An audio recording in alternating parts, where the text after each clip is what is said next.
उसकी संपत्ति, उसका यश, उसका सुख, उसका प्रताप रोज का रोज ऐसे बढ़ता है जैसे शुक्ल पक्ष में चंद्रमा बढ़ता है, ऐसे बढ़ता है।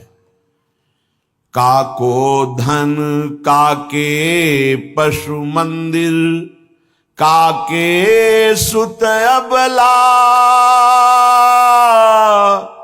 थिर नाही कछु दामोदर हित, जग में चली चला, जग में चली चला। इसलिए रे मन भजिए नंद लला। पत्नी में, पुत्र में, घर में, धन में आसक्त होकर के हर्षित मत होइए, ये सब छूट जाएंगे। इस संसार में किसी को नहीं टिकना, सबको जाना है। इसलिए हे भाई, उद्दंडता नहीं, मनमानी आचरण नहीं, प्रभु का आश्रय लेकर धर्म आचरण करते हुए नाम जप करो, जीवन का परम मंगल हो जाएगा। उपासक अपने इंद्रिय मन को किसी भी उत्सव का निमित्त बनाकर, किसी आनंद में प्रफुल्लित होकर या किसी विक्षेप को प्राप्त होकर कभी किसी विषय को स्वीकार न करे। बहुत ध्यान से सुनना, एक दिन की छूट तुम्हारे जीवन भर के लिए वो संस्कार रूप में फांसी बन जाएगी। ऐसी जगह आपको फंसा देगी, निकलना मुश्किल हो जाएगा। फंसना सहज है, निकलना मुश्किल है। हर भोग एक विशाल अथाह दलदल है, धंसते चले जाओगे, निकलना कठिन है। इस बात को दिमाग में चाहे लिख लो या डायरी पे लिख लो। हर भोग माया का ऐसा दलदल है कि जो इसमें एक बार चखने के लिए कूदा वो धंसता चला गया। गुरु कृपा, हरि कृपा निकाल ले तो निकाल ले, या निकला हुआ महापुरुष निकाल ले, अन्यथा वो उसमें डूब ही जाता है। ऐसा दलदल है। जिसे वृंदावन धाम का आश्रय मिला, राधा नाम जपने को मिला, रसिकों का संग मिला, मानो प्रभु हमें बुला रहे हैं संसार चक्र से दूर करके अपने निज लीला रसास्वादन के लिए, लीला पात्र बनाने के लिए ये सब संयोग बैठा है। श्रीपाद कह रहे हैं ऐसा वृंदावन जहां अत्युत्कृष्टे सकल विधया श्रील वृंदावनेस्मिन्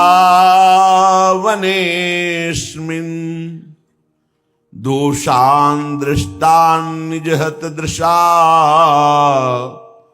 वास्तवान् ये वदन्ति तादृक् मूढ़ा हरिहरि मम प्राण बाधेप्य दृश्याः संभाव्याव कथमपि नहीं प्राय सर्वस्य हास्याः। हे भाई, तुम्हें यदि वृंदावन वास मिल गया है या आश्रय मिल गया है, आप 2-4 दिन के लिए ही वृंदावन को आए हैं, तो आप अपने भाग्य को सौभाग्य में बदलें, दुर्भाग्य में नहीं। यहां दोनों काम हो जाएंगे। आपका भाग्य सद्भाग्य में बदल जाएगा, और अगर आप सावधान हुए तो आपका भाग्य दुर्भाग्य में बदल जाएगा। बहुत पावर है, बहुत पावर है। जीव ही आप असत वृत्ति करेंगे तो वही पावर आपको असत की तरफ बढ़ा देगा। ध्यान रखना, भगवान की छाती से धर्म का प्रादुर्भाव हुआ है, भगवान की पीठ से अधर्म का, और दोनों भगवान से ही प्रकट हुए, धर्म और अधर्म, और दोनों सामर्थ्यशाली हैं। पीठ जो भगवान से विमुख हैं उनके ऊपर अधर्म का, और जो भगवान के सन्मुख है उनके ऊपर धर्म का प्रभाव पड़ता रहता है। सीधा हम वृंदावन आ गए, लेकिन दुर्भाग्य की रचना कर डाली। क्या?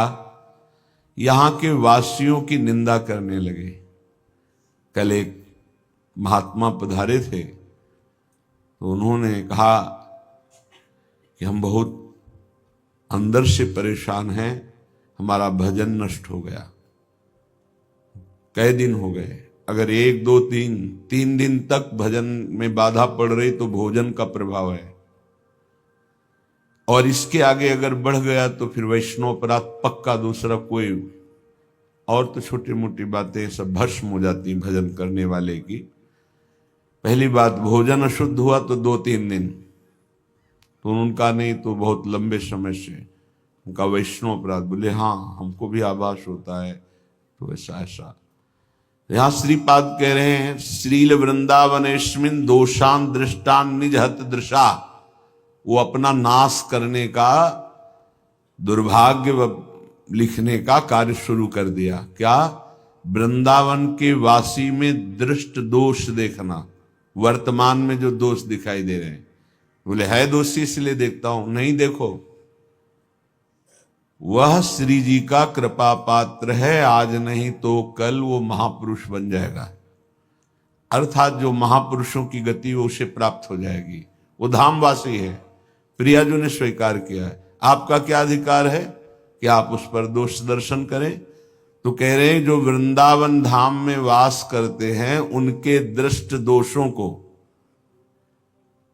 दिखाई दे रहा है। ऐसा नहीं कि नहीं दिखाई दे रहा, आप आरोप लगा रहे हैं, दिखाई दे रहा है। दृष्ट दोषों को सत्य मान करके वर्णन करते हैं, उनकी निंदा करते हैं, तो आपका भाग्य दुर्भाग्य में बदल जाएगा। यदि आप ये विचार करके कि श्री जी के लाड़िले हैं, इनकी बाहरी बात है पर इनके ऊपर बहुत कृपा है, आज नहीं तो कल ये सब सुधर जाएंगे क्योंकि लाडली जी के कृपा पात्र हैं, बात बन गई। ऐसे मूर्ख लोग अपना संकट स्वयं चयन कर लेते हैं। जो दूसरों की, वृंदावनवासी की दोष दृष्टि से निंदा आदि करते हैं, बहुत निकृष्ट बात है, इसे कभी स्वीकार न करें। सच्ची कहते हैं, देखो अपने सब पावन भूमि में बैठे हैं, निंदा तो अपनी करनी चाहिए। अंदर से देखो, ईमानदारी से देखो, जो हमारे अंदर कूड़ा करकट है इसकी निंदा करनी चाहिए कि मैं बहुत नीच हूं, हम पर इतनी कृपा है लाडली जी की, इतना दुलार कर रहे हो, हम उनकी दुलार को ठुकराए चले जा रहे हैं। वो कह रहे हैं दाहिने चलो, हम बाएं बढ़ते चले जा रहे हैं, पर वो कृपा ही करती जा रही है। हम कभी एकांत में बैठकर नहीं रोए मैं कितना नीच अपराधी हूं कि अपने इतने करुणा में स्वामी का विरोध कर रहा हूं, उनके विरुद्ध चल रहा हूं, जबकि प्रतिकूलस्य विसर्जनम, बिल्कुल विसर्जन कर देना, आज के बाद कोई गलती नहीं होगी। पर हम गलती पे गलती करे जा रहे हैं। श्री जी इस बार माफ कर दो, आगे से फिर किया, श्री जी इस बार माफ कर दो, फिर वही वो माफ करती चली जा रही। हमसे गलती होती। जब हम ये देखेंगे तो हम दूसरे को देखने लायक ही नहीं। हम क्या दूसरे को देखें? हम अच्छे हों तो दूसरे को देखें, और जब सच्चाई में तुम अच्छे हो जाओगे तो दूसरे के दोष नहीं दिखाई देंगे, सब में अपने प्रभु दिखाई देंगे। इसलिए श्रीपाद कह रहे हो, मूर्ख लोग अपने संकट को बुलाते हैं, संकट का निर्माण करते हैं। ये बहुत भयावह बात है कि किसी वैष्णव या किसी वृंदावनवासी की निंदा बिल्कुल भूलकर मत करना। ये ब्रजवासी जन भगवान के लाड़िले हैं। देवराज इंद्र को भ्रम हो गया, घुटनों पे आ गए, तब भगवान ने क्षमा किया। जाओ, त्रिभुवनपति घुटनों पे बैठे थे इसी रज में। ये जो गोविंद कुंड है ना, घुटनों के पर थे, नाथ क्षमा कर दो, जाओ। ऐसा अहंकार मत करो कि तुम्हारे द्वारा पूरी सृष्टि चल रही है। ये ब्रजवासी हमारे प्राण हैं, अगर इनको कोई संकट तो फिर हम उसको महासंकट में डाल देंगे। हमारे ब्रजवासियों को कोई ना छेड़े। भगवान कह रहे मेरे प्राण हैं ब्रजवासी जन। देवराज इंद्र से ज्यादा नाराज नहीं हुए। कारण जानते हो? किया तो उपद्रव ब्रजवासियों को पीड़ा देने का, लेकिन सब ब्रजवासी एक साथ बैठ कर दिए ना, तो लालजू ने थोड़ा तो उन पर शासन किया, फिर कृपा कर दी, लेकिन ब्रह्मा जी के ऊपर कृपा नहीं की, क्योंकि अलग कर दिया। ये उपद्रव किए पर सबको इकट्ठा कर दिया, इसलिए ज्यादा इनको पढ़ के देख लेना, ज्यादा नहीं, बस इतना कहा तुम देवराज हो, सतोगुणी हो, अहंकार मत किया करो। लेकिन ब्रह्मा जी तो कांप के चले ही गए, भगवान मुस्कुराए नहीं। क्यों? ब्रजवासियों को अलग कर दिया, तुम ब्रह्मलोक में मायामयी सैया पे सुला दिया, हमारे प्राण प्यारे ब्रजवासियों का अपराध करते हो। तो आज तक ब्रह्मा जी का प्रवेश नहीं ब्रज में, बात समझ लो। वो मूर्ख हैं जो वृंदावन या ब्रजवासी जो वास कर रहे हैं उनके प्रति दोष दृष्टि करें। 12 वर्ष में तो सिद्ध हो जाता है, 21 वर्ष में क्यों नहीं परिवर्तन हुआ? जी गलती। तो जब हमारी गलती, तो हम दूसरों को क्यों दोष दर्शन करने वाली वृत्ति से देख करके निंदा करें, उनका अपमान करें? हमारे अंदर खुद इतनी ये गलत है, तो तुम क्या कर रहे हो? तुम भी तो गलत हो जो दूसरों का दोष दर्शन कर रहे हो। परमार्थ कहता है किसी के भी ना दोष देखने ना गुण देखने, सब में भगवत भाव देखना। संसारी पुरुष क्रिया देखता है, परमार्थ का पथिक कारण देखता है। कारण श्री हरिवंश बनम, क्रिया नहीं देखता है, क्रिया देखने वाला संसारी होता है। श्रीपाद कह रहे वो मूर्ख लोग संकट की स्वयं रचना कर देते हैं। अच्छा, ये कोई पाप नहीं है कि क्षय हो जाएगा तो आप मुक्त हो जाएंगे, ये अपराध है, वैष्णव अपराध। ये तभी क्षय होगा जिस वैष्णव से अपराध मना है उससे क्षमा याचना हो जाए, नहीं तो, या फिर आपको पता नहीं तो गुरुदेव क्षमा कर दे, जाओ कोई अपराध नहीं, तो अखंड मंडलाकारम व्याप्तम इन चराचरम, गुरुदेव सब में व्याप्त है, हर अपराध क्षमा कर सकते हैं वो। गुरुदेव अगर कह दे जाओ कोई अपराध नहीं, तो कोई अपराध नहीं। गुरु महिमा बहुत बड़ी है। मंत्र मूलम गुरु वाक्यम, मोक्ष मूलम गुरु कृपा। हर अपराध से मुक्ति के लिए गुरुदेव है। गुरुदेव मुझे पता नहीं क्या अपराध बन गया, लेकिन है कोई अपराध, क्षमा कर दो। उन्होंने कहा जाओ कोई अपराध नहीं, तो पूरी सृष्टि का अपराध क्षमा हो जाएगा। गुरुदेव में ऐसी सामर्थ्य, वो भगवान का साक्षात कृपा वपु है। कभी किसी को ऐसा महसूस हो तो अपने गुरुदेव भगवान से क्षमा मांग ले। अगर नहीं पता चलता कि किस वैष्णव का अपराध बना है तो गुरुदेव से क्षमा मांग ले। श्रीपाद कह रहे हैं ऐसे व्यक्ति हमारे चाहे प्राण संकट में पड़े हो, कभी समीप ना आवे, मैं इनका दर्शन न करूं और इनका संभाषण न सुनूं।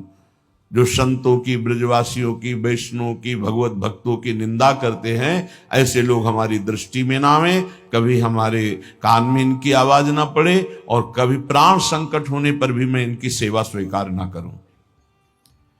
क्योंकि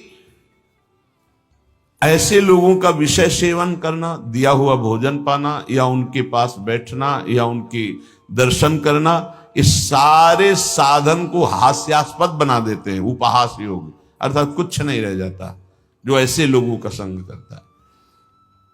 अपराध नहीं, निंदा नहीं होनी चाहिए, बहुत सावधान। पूज्य श्री चंद्रशेखर बाबा जी महाराज वो कहते थे कि ब्रजरज, ब्रजलता और ब्रजवासी, इन 3 से श्रद्धा बिगड़ गई तो बात तुम्हारी बनेगी नहीं।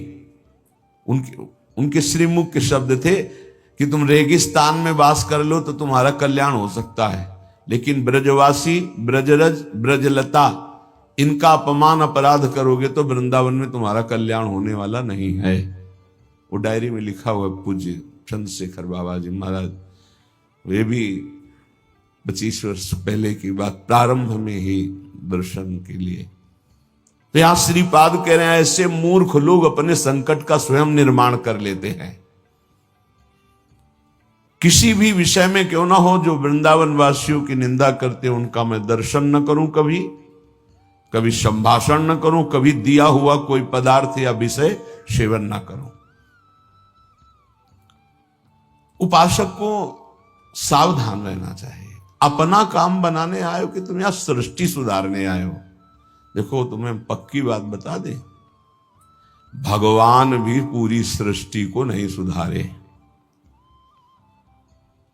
जब अवतार लिया तो जो भगवान की शरण में हुए, सन्मुख हुए, उन्हीं का उद्धार हुआ। ध्यान रखना, चाहे काम से, चाहे द्वेष से, चाहे राग से, चाहे भक्ति से, कैसे भी अवतार के समय जो भगवान से जुड़े वो परम पद को प्राप्त हुए।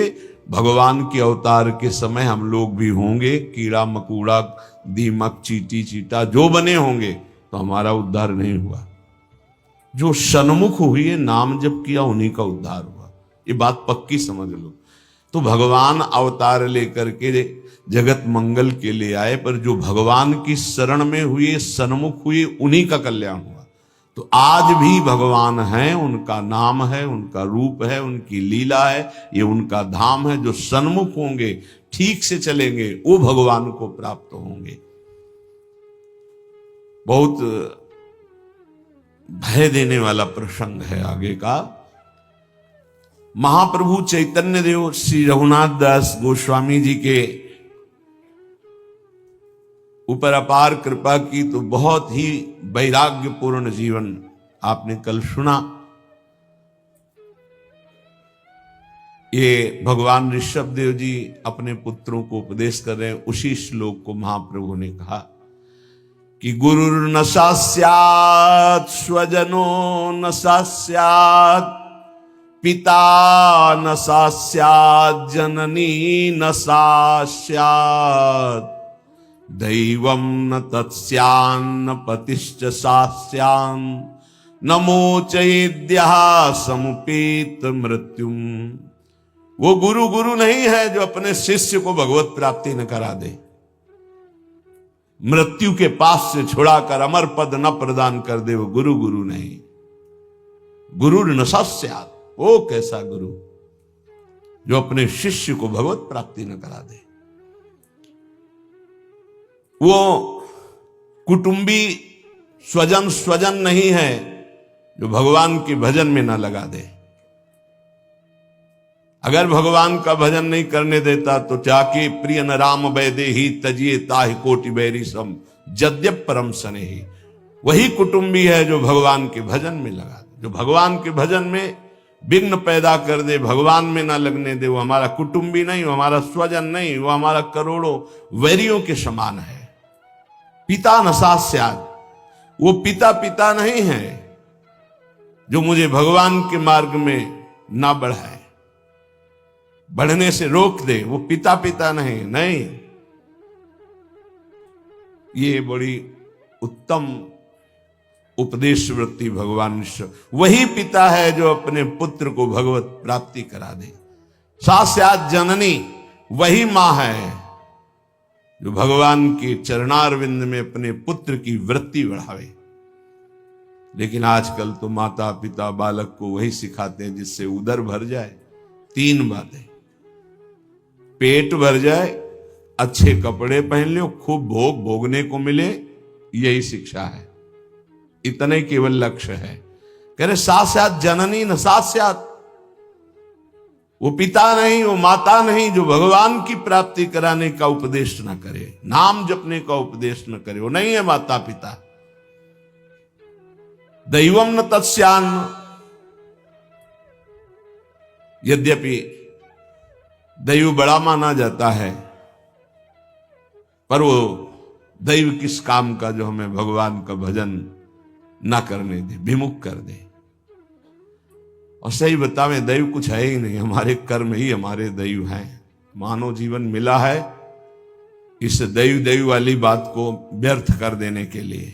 भजन करो इतना डट के, हर प्रारब्ध क्षीण हो जाए, हर कर्म भस्म हो जाए। दैव आलसी पुकारा, खूब नाम जप करो। कह रहे वो पाणी ग्रहण करने वाला पति नहीं है जो श्री कृष्ण की प्राप्ति करने में बाधा पहुंचा दे। जो श्री कृष्ण की प्राप्ति कराने का सहयोग दे वही पति है। जो संसार से मेरे को मुक्त करेगा वही गुरु, वही पिता, वही माता, वही भाई, वही स्वजन, वही पति, वही संबंधी, अन्यथा नहीं। बहुत हृदय संभाल करके अब सुनिएगा।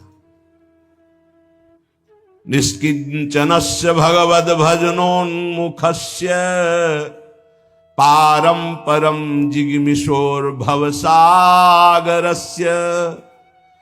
संदर्शनम विषयिणामथ योषितांच हा हंत हंत विषभक्षण मतोप्य साधु। हे साधु विरक्त, बहुत खेद और दुख की बात, यदि संसार रूपी समुद्र से पार जाने के लिए तुमने विरक्त भेष ले लिया, वैराग्य भेष ले लिया और विषयी पुरुषों का संग करते हो और विषयी स्त्रियों का संग करते हो, तो इससे अच्छा है कि जहर खा के अपनी शरीर की वृत्ति पूरी कर देनी चाहिए। हा हंत हंत विष भक्षण तो पिशादो। दूसरा भाव कि इससे अच्छा तो जहर है कि बहुत से बहुत शरीर ही छूटेगा, लेकिन ये विषय तो अनेक जन्मों तक तुम्हें नरक पहुंचा देगा। सचमुच सचमुच भगवान की भक्ति निष्किंचन ज्ञाननिष्ठ वैराग्यनिष्ठ जो है वही पूर्ण रूप से कर पाते हैं। जब कोई भगवान के मार्ग में चलता है तो ये 3 खाइयां होती जहां उसको माया गिराती है। पहली खाई है कंचन, वित्त तृष्णा, रुपया पैसा का संग्रह करना। ये देखा है, समझ नहीं पाया जाता और धोखा हो जाता है। थोड़े थोड़े रुपया संचय करते हुए पधार गए, वो रुपए विषयी पुरुषों ने प्रयोग किए। बड़े बड़े चरित्र देखे हैं, स्वयं कभी खर्चा नहीं किया, संतों की सेवा में नहीं लगाया, समाज की सेवा में नहीं लगाया, बड़े बड़े बॉक्सों में बंद करके रख के और पधार कर चले गए। बाद में उनके परिवार के जनों ने अधिकार कर लिया। बहुत बड़ी गलती। साधु को कभी भी अपने नाम पैसा नहीं रखना चाहिए, ये लिख लीजिए। गुरु के द्वारा सेवित हो या इष्ट के द्वारा सेवित हो, अन मांगे आगे आवे गो। स्वामी जी महाराज कह रहे, स्वामी हरदास जी, बिल्कुल ऐसा न सोचे कि मैं इतने लाख जमा कर लूं तो पूरे जीवन आराम से खाऊंगा। तो प्रभु का भरोसा नहीं, लक्ष्मीपति का, कि जिस समय जरूरत होगी बिना दस्तखत के तुम्हारे पास आ जाएगा। जैसे बैंक में जाओ दस्तखत करो फिर पैसा मिलता है, यहां दस्तखत की भी जरूरत नहीं, ठीक समय पर वो वस्तु पहले से आ जाएगी, पक्का समझ लीजिए। फिर इसके बाद है कामिनी। जब वो कंचन पर विजय प्राप्त करके धन पर, अब इन बातों को थोड़ा नाटक रूप में ले लिया जाता है। एक परमहंस जी हमें मिले यमुना के किनारे, बड़े ही वीतराग ब्रह्मलीन महापुरुष। तो जिस आश्रम में हम थे वो यमुना के पावन पुलिन पर था। ये बात है बिंदौर, जब भ्रमण करते तब की बात। उस पार इछावर है, इस पार बिंदौर। तो जिस आश्रम में रुके थे सब, तो उनसे प्रार्थना की कि स्वामी जी आप रुक जाइए एक रात्रि, वो भी संभाषण दर्शन का सौभाग्य मिलेगा। बड़े ही महापुरुष, छांदोग्य उपनिषद पास, बस लंगोटी इतना अचला, एक छड़ी, क्या ब्रह्म मूर्ति तेजो है। स्वीकार कर लिया। तो तखत में गद्दा बिछाकर वैसे ऊपर वस्त्र, उनका नहीं नारायण, हम ऐसी जगह बैठते हैं जहां कोई उतार ना सके। बोरा बिछाइए, बोरा में। उनको स्वामी जी आपके लिए नहीं, ये यहाँ की मर्यादा, संतों की मर्यादा पर ये गद्दा, ये इसके ऊपर पलंग पोष, एक संतों की मर्यादा नहीं होती बेटा, जमीन में बिछाओ। ऐसे एक एक चेष्टाएं उनकी थी कि थप्पड़ की तरह पड़ती थी। तो उनका महाराज, यहाँ के महंत कौन है, तुम हो? उनका नहीं महाराज जी, हम तो यहाँ विचरण करते हुए। अच्छा, यहाँ के महंत कौन? उनका बाहर गए हुए हैं। पर महाराज जी वो भी बहुत त्यागी, पैसा नहीं लेते, पैसा नहीं लेते। इतनी जोर बालवत हंसे कस के, बोले आश्रम उन्हीं का है, कहा जी पैसा नहीं लेते? नहीं। तो ये कैसे चलता है? तुम कहा जब वो जाते हैं और कोई दक्षिणा देता है तो ऐसे अचला में बंधवा, फिर तो जो हंसे कि आपसे अचला में बंधवा लेते, पैसा लेते नहीं। क्या यार, तो लोग का क्या नारायण तुम भी विनोद करते हो, ये है क्या? तुमका सही महाराज जी बोले जब यहाँ आते तब तो उनका जो सेवा में रहते हैं वो खोल लेते हो, फिर ऐसे कान बेटा इसे त्याग नहीं कहते, इसे त्याग। उसी दिन उनके साथ कई 60 किलोमीटर एक सांस में चलते थे। हमारी तो हालत खराब हो गई, पीछे भागते हुए। हमको स्वामी जी 3 दिन के आगे चौथे दिन नहीं चल पाए। ब्रह्माकार वृत्ति लिए कमंडल 60 किलोमीटर तक चल, न खाना न पीना न कुछ। कोई बोल दे स्वामी जी कुछ पालो तो पाले, नहीं बोले तो एकदम पुष्ट।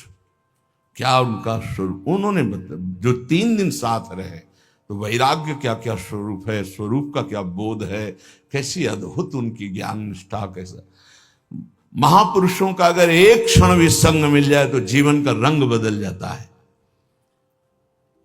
1 रुपया पास रहे और कभी भी किसी नगर में भिक्षावृत्ति नहीं करना, आकाश वृत्ति से जहां चल रहे हैं वही औकात। भारत की समस्त नदियों की 2-2 बार परिक्रमा हो गई।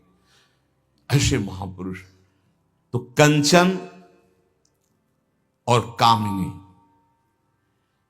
कामिनी का तात्पर्य हर इंद्रिय संयोग से है और विशेषतर जनेन्द्रिय के संयोग से है। जब साधक क्रॉस करना चाहता है माया को, कंचन को क्रॉस कर गया तो फिर कामिनी का आकर्षण, जिस कोटि का महात्मा होता है, साधक होता है, जिस कोटि का, अगर वो मृत्यु लोक की किसी कामिनी से परास्त हो सकता है तो उसे भेज दिया जाएगा, नहीं तो फिर स्वर्गलोक और नहीं तो फिर ब्रह्मलोक। और जब यहां से लेकर ब्रह्मलोक तक के भोग उसे परास्त नहीं कर पाते तब रिद्धियां सिद्धियां, इसके बाद भगवत प्राप्ति। एक परीक्षा का क्रम है। फिर तीसरा है कीर्ति, मतलब पहले में ही जैसे 1 लाख चले तो पहले में ही बहुत मार के गिरा दिए गए कंचन में, फिर कुछ बचे तो कामिनी में, फिर जो बचे तो कीर्ति में। जो कामिनी कंचन कीर्ति तीनों को पार कर गया तभी वो कहा गया को एक पाव भगति जिमि मोरी वृष्टि शारदी कहूं कहूं थोरी। जैसे शरद में कहीं कहीं वर्षा होती है, ऐसे कोई बिरला मेरा भक्ति को प्राप्त, वही बिरला जो इन 3 पर विजय प्राप्त कर लेता है। इनमें ऐसे सुखों का आकर्षण ब्रह्मा जी ने रखा है, कामिनी कंचन कीर्ति, कि ऐसा लगता है तो भगवान तो मिल ही जाएंगे।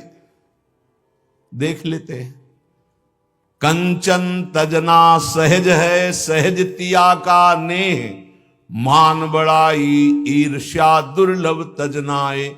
आगे जो मान बड़ाई बहुत बड़ी मंजिल अच्छे अच्छे साधकों को गिरा देती है। चलन चलन सब कोई कहे, बिरला पहुंचे कोई। एक कंचन एक कामिनी दुर्लभ घाटी, 2 मार के गिरा दिया गया। एक कंचन एक कामिनी, ये लांबी तलवार आए थे हरिभजन को बीचे देने का। ये घाटियां वही नहीं पार कर पाता जो भगवत प्राप्त महापुरुषों का आश्रय नहीं लिए। यदि भगवत प्राप्त संतों का आश्रय लिए तो आराम से पार हो जाएगा। पता ही नहीं चलेगा कि घाटियां पार हो गए हम, पता ही नहीं चलेगा।